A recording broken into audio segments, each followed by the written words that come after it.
Muy buenos días. Se abre la audiencia en vista pública en el expediente 2911 del presente año, formado por amparo en única instancia, promovido por Héctor Melvin Caná Rivera en calidad de diputado del Congreso de la República de Guatemala contra el presidente de la Corte Suprema de Justicia. El señor secretario general hará relación del acto reclamado, de las peticiones de fondo formuladas y efectuará las advertencias reglamentarias de la presente audiencia. Queda en el uso de la palabra el abogado secretario de la Corte. Gracias, señor presidente.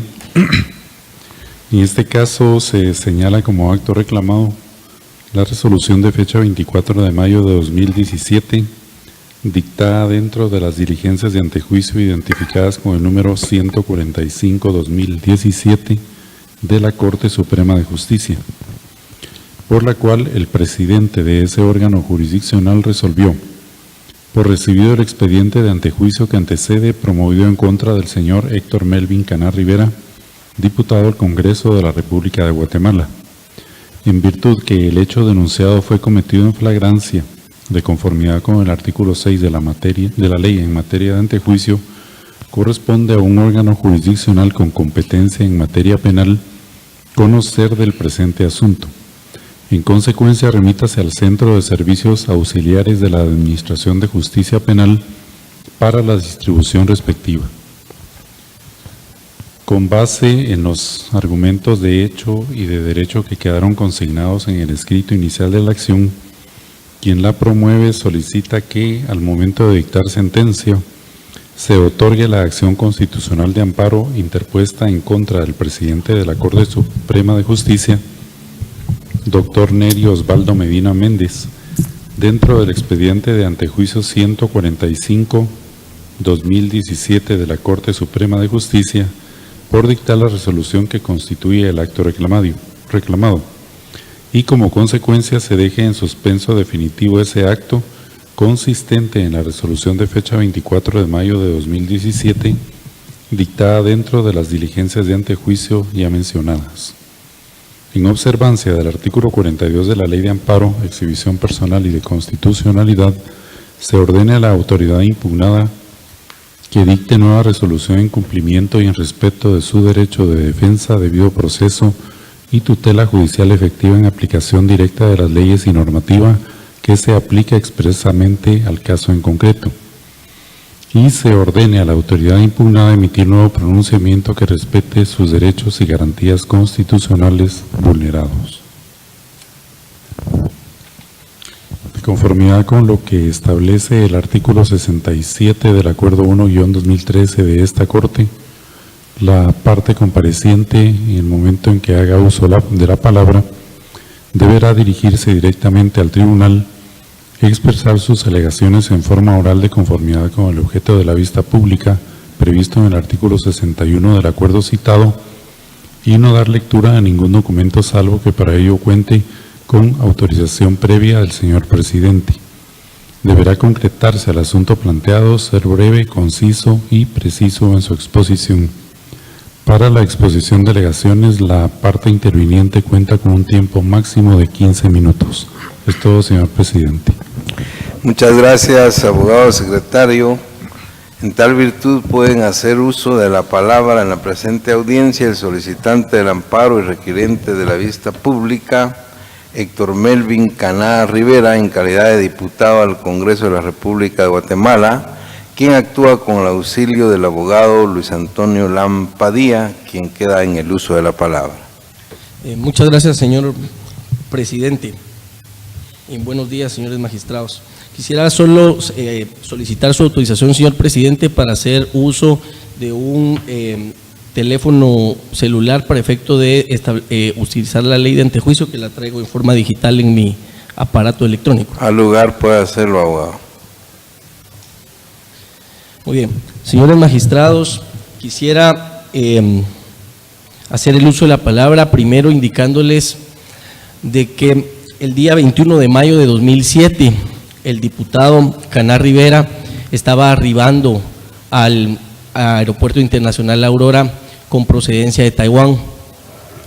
Y dentro de una de las maletas de su equipaje, el diputado traía unas joyas que en el momento de llenar él la boleta del equipaje que traía, si ustedes han tenido la oportunidad de viajar fuera del extranjero, que creo que así es, en el momento en que se llenan los artículos, él lo que hace en la boleta es que simplemente dice si trae usted X o Y cosa y dice sí o no.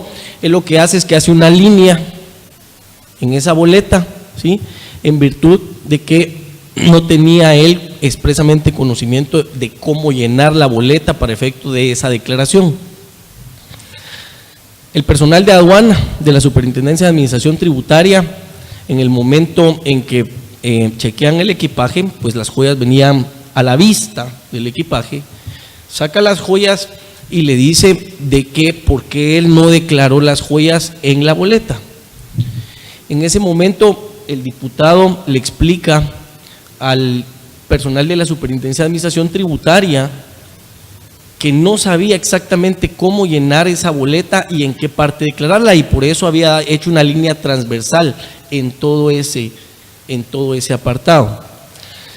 En ese momento el personal de la Superintendencia de Administración Tributaria dice: no, esta es una comisión de un delito para introducir mercadería no declarada. El diputado les presenta las facturas de compra de las joyas que traía para su esposa y simplemente la administración tributaria no acepta eso y dice que él está cometiendo un ilícito penal. Yo personalmente he viajado al exterior y he traído dentro de mi equipaje algo que efectivamente no declaré en dos oportunidades, y lo único que pasó fue que me dijeron: mire, usted no declaró esto, muy bien, tiene que pagar el impuesto. El diputado les dijo: miren, por favor, determinen cuánto es del impuesto, yo lo voy a pagar, pero no lo aceptaron, dijeron que era un ilícito penal. Lo que queremos rescatar, señores magistrados, es el respeto al funcionario público, que creo que se ha perdido un poco en este país. Fue sujeto él en ese momento a detención y, de conformidad con la ley de antejuicio, fue puesto a disposición de la Comisión Permanente del Congreso de la República, de conformidad con el artículo 6 de la ley en materia de antejuicio. La Comisión Permanente se reunió al siguiente día de la detención del diputado y específicamente él narró los hechos, cómo habían sido o cómo habían acontecido, y la Comisión Permanente resolvió remitir las actuaciones a la Corte Suprema de Justicia. La Corte Suprema de Justicia recibe las actuaciones a través de un juzgado de turno. El juez de turno se inhibió de conocer las diligencias en virtud del derecho de antejuicio y trasladó el expediente a la Corte Suprema de Justicia. En ese momento se genera el acto reclamado.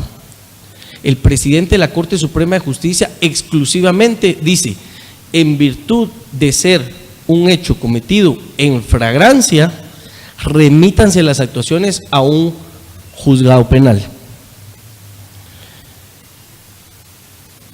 La materia por la cual su servidor decidió interponer una acción constitucional de amparo es en virtud de dos situaciones. La primera es el artículo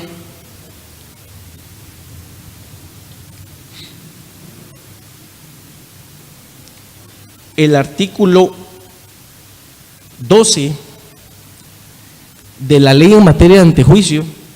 Dice que tienen competencia para conocer de antejuicio el Congreso de la República, la Corte Suprema de Justicia y las salas de la Corte de Apelaciones. La resolución como acto reclamado fue dictada exclusivamente no por la Corte Suprema de Justicia, sino que fue una resolución eminentemente de trámite, fue un decreto dictado por el presidente de forma unipersonal. A mi interpretación de la ley en materia de antejuicio, el artículo 12 de la competencia dice que la competencia de diligencias de antejuicio, y fueron señaladas diligencias de antejuicio con el número 145-2017 en la Corte Suprema.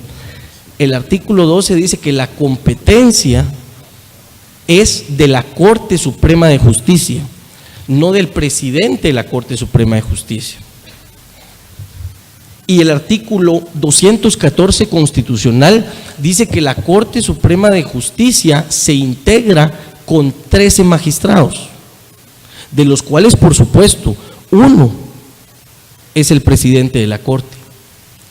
Lo primero que quisiera determinar, señores magistrados, es que hubo una violación al debido proceso, en virtud de que esta debió haber sido una resolución del Pleno de la Corte Suprema de Justicia y no exclusivamente una resolución del presidente de la Corte Suprema de Justicia. En tal sentido, se tiene que respetar la competencia, no compete exclusivamente al presidente, compete al Pleno de los magistrados, y así debió de resolverse. Ese es el primer agravio que señalo como respeto al debido proceso. Pero sobre todo, el segundo agravio que señalo, señores magistrados, es el respeto a la aplicación del artículo 6º de la ley en materia de antejuicio. Con mucha humildad quiero decirles de que yo trabajé en la Cámara de Amparo de Antejuicio de la Corte Suprema de Justicia en el periodo pasado, y estuve 5 años viendo procesos de antejuicio, y tengo una interpretación distinta a lo que aplicó aquí la Corte Suprema de Justicia en el presente caso del artículo 6. El artículo 6 de la ley en materia de antejuicio dice: procedimientos en caso de flagrancia. Para los efectos de esta ley, en caso de detención en la comisión flagrante de un delito por parte de los dignatarios y funcionarios que gozan del derecho a antejuicio, la Policía Nacional Civil procederá de la siguiente manera. Dice: A. Si se tratare del presidente o del vicepresidente de la República, de magistrado de la Corte Suprema de Justicia, de diputado al Congreso de la República, lo pondrá de inmediato a disposición de la Junta Directiva o Comisión Permanente del Congreso, que fue específicamente lo que pasó acá. A él lo detuvieron en el aeropuerto. El oficial de aduana, él a su criterio dijo que era un ilícito penal y lo puso a disposición de la Comisión Permanente del Congreso. El artículo continúa y dice: si se tratare de un magistrado del Tribunal Supremo Electoral, de magistrado de la Corte de Constitucionalidad, como es el caso de ustedes, de ministro de Estado, del Procurador de Derechos Humanos, del Procurador General de la Nación, del Fiscal General de la República, del Presidente del Banco de Guatemala, del Superintendente de Bancos o del Intendente de Verificación Especial de la Superintendencia de Bancos, lo pondrá de inmediato a disposición de la Corte Suprema de Justicia. Y dice 3, si se tratare de cualquier otro funcionario que goza del derecho a antejuicio según lo establecido en las leyes pertinentes, lo pondrá de inmediato a disposición de un juez de primera instancia penal. Señores magistrados, a mi criterio y de mi interpretación de este artículo 6, cuando existe una detención de un funcionario de los primeros 2 incisos del artículo 6, se pone en el caso del diputado a la comisión permanente, y en el caso de, por ejemplo, en el caso de ustedes, magistrado de Corte de Constitucionalidad, a disposición de la Corte Suprema de Justicia. ¿Con qué objeto? Con el objeto de que haya un análisis del caso, que haya un análisis y una determinación de fondo por parte de la Corte Suprema de Justicia y diga, efectivamente, aquí hay indicios de la posible comisión de un delito. Y entonces remítanse las actuaciones a un juez penal. Si ustedes ven, el tercer inciso del artículo 6 dice que si se trata de cualquier otro funcionario, de una vez se pone a disposición de un juez de primera instancia penal. ¿Qué es lo que yo interpreto, señores magistrados? Que en el caso del inciso A y el inciso B, por la importancia de los funcionarios, se tiene que poner a disposición de una autoridad para que la autoridad plantee una argumentación y un análisis. Primero, les voy a decir, si hay la posible comisión de un ilícito penal, si hay algún indicio de una posible participación de un ilícito penal, y segundo, que determine si efectivamente hay flagrancia. Pero en este caso, lo que pasó fue lo siguiente: al diputado lo detuvieron, se fue a la comisión permanente, la comisión permanente, como no tiene facultades para conocer de diligencias de antejuicio de un diputado al Congreso, traslada el expediente a la Corte Suprema de Justicia, pero la Corte Suprema de Justicia, con un simple decreto de su presidente, dice, en virtud de que esto fue cometido en flagrancia, sin fundamentación, a mi juicio, carente de fundamentación total, no observando el 11 bis del Código Procesal Penal, lo traslada a un juez de turno. Se los voy a poner de esta manera: si a ustedes, a ustedes dicen que se tiene que trasladar a la Corte Suprema de Justicia, si a ustedes les hubieran detenido en el aeropuerto por una situación no declarada, la Corte Suprema, solo el presidente hubiera trasladado a un juez de turno. No, tenía que haber un pronunciamiento de la Corte Suprema donde diga efectivamente este hecho, ¿sí? Hay alguna participación y una posible comisión de un ilícito penal, y en virtud de haber determinado y cumplido y haberse hecho en flagrancia, entonces remítase a un juez. Pero esa decisión es una discusión que se tiene que generar en el Pleno de la Corte Suprema de Justicia y que tiene que hacerse por el órgano competente de la Corte Suprema de Justicia. Insisto, si es cualquier otro funcionario, de una vez y directamente dice la ley que se tiene que transferir a un juez de primera instancia penal. Pero por la importancia de los funcionarios ahí establecidos en los incisos A y B, tiene que haber una resolución fundamentada, tiene que haber un análisis fundamentado de la Corte Suprema de Justicia donde diga que efectivamente el diputado pudo haber cometido o hay algún indicio de que pudo haber cometido algún ilícito, y entonces que se transfiera esto a un juez penal.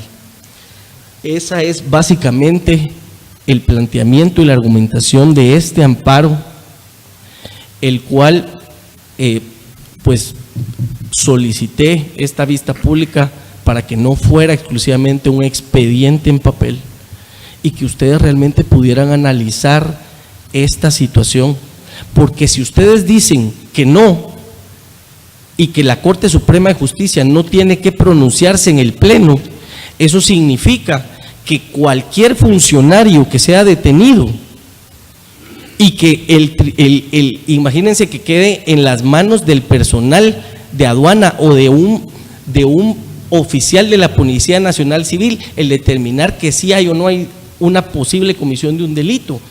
Eso tiene que quedar por la alta investidura de los funcionarios en el órgano máximo de la Corte Suprema de Justicia, que es el Pleno. Por lo tanto, señores magistrados, agradezco su fina atención y que pudieran rescatar ustedes el derecho de defensa y que no abran esta puerta para que cualquier otro funcionario pueda ir de una vez ante un juez penal sin un pronunciamiento directo de la Corte Suprema de Justicia, en virtud de la violación que considero al debido proceso y al derecho de defensa, con fundamento en los artículos 6 y 12 específicamente de la ley en materia de antejuicio. Les solicito que se otorgue la acción constitucional de amparo con el único objeto que sea el Pleno de la Corte Suprema de Justicia el que diga si hay alguna posible comisión de un delito para que esto vaya a un juez penal. Nada más. Que no quede exclusivamente en una resolución de trámite por el presidente de dicha corte, sino que sea el pleno de la corte quien haga ese análisis de fondo y que se respete el debido proceso de mi cliente. Además, solo quisiera hacer una observación, señor presidente, en cuanto al trámite del amparo, cosa… 2 minutos para Muy bien. conclusiones, ha terminado el tiempo. Muchas gracias, señor presidente. Solo quisiera hacer un pequeño comentario en cuanto al trámite del presente amparo. En este amparo, la Corte de Constitucionalidad resolvió darle participación a la Fiscalía Especial contra la Impunidad del Ministerio Público,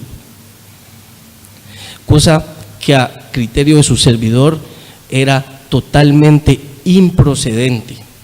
Estamos hablando de alguien que traía en su equipaje unas joyas para su esposa, en la cual no es competencia de la Fiscalía Especial contra la Impunidad en Guatemala. Tanto así que la Fiscalía ni se pronunció durante el trámite del amparo, ni está aquí presente en este momento. Muchas gracias a ustedes y espero poder tener un amparo y una solicitud con lugar del presente amparo. Muchas gracias, abogado Lam Padilla. Se clausura la presente audiencia. Buen día.